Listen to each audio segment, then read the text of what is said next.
How's it going? I am Jetstopia. It's time to start the week thinking.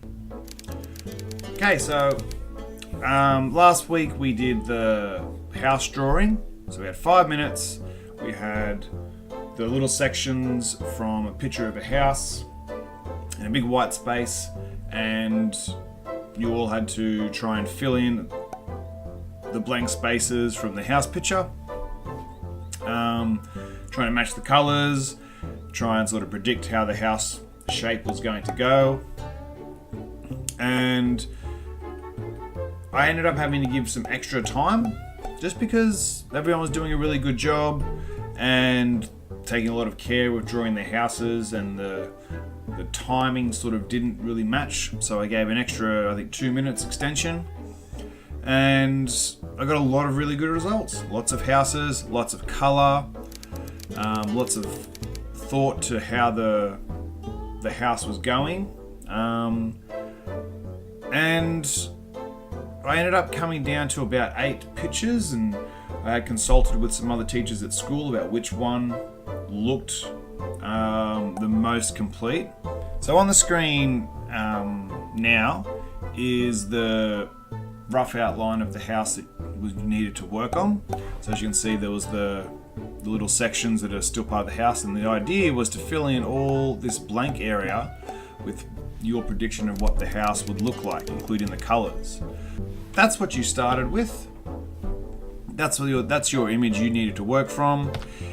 Here is the picture that I adjusted, and the picture that was closest to this, after consulting with a few other teachers, and the winner of this challenge was Chloe. So here's Chloe's picture. That was the final winning picture. So as we can see from our finished product, we've got our tree here with our little bit of our red. That was continued on with our picture from Chloe. Ooh.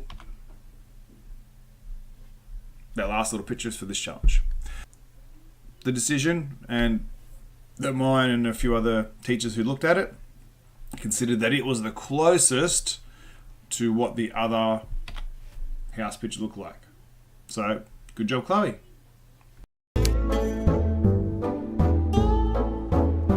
Anyway, I borrowed this from MasterChef.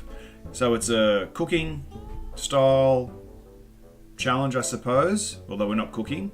But if you do a bit of cooking at home, or if you're familiar with helping in the kitchen and things like that, then maybe you'll have a bit of an advantage for this challenge. And your challenge will be to name as many ingredients in that food as you can. And that will be your challenge. So think about the dish, which will be spaghetti bolognese. Think about looking at the picture and what you can see. If you've ever eaten spaghetti bolognese, think about what's in it that you like, but also think about not just the obvious few choices. Try and think about what is used to make them. Think about how pasta might be made. Think about how a sauce might be made. Think about what else is in the spaghetti bolognese that you can see in that picture. The winner will be the person who names the most ingredients from the spaghetti bolognese dish. The tie-break question, if we need a tie-break question, will be the person who can name closely how much, and here's an ingredient, mince how much mince is from this recipe that you would use to serve 4 people. So if you were serving 4 people this spaghetti bolognese, how much mince would you need to include in your recipe? The tie-break question will be that person who has the closest guess to that amount of mince, using the correct way that we would measure mince as a food. Think to our procedures that we've been doing. Think to our ingredients that we've looked at for pancakes, and how those ingredients might be used in this particular dish. So that is your challenge. Most ingredients listed in spaghetti bolognese. Challenge out.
Was your dream?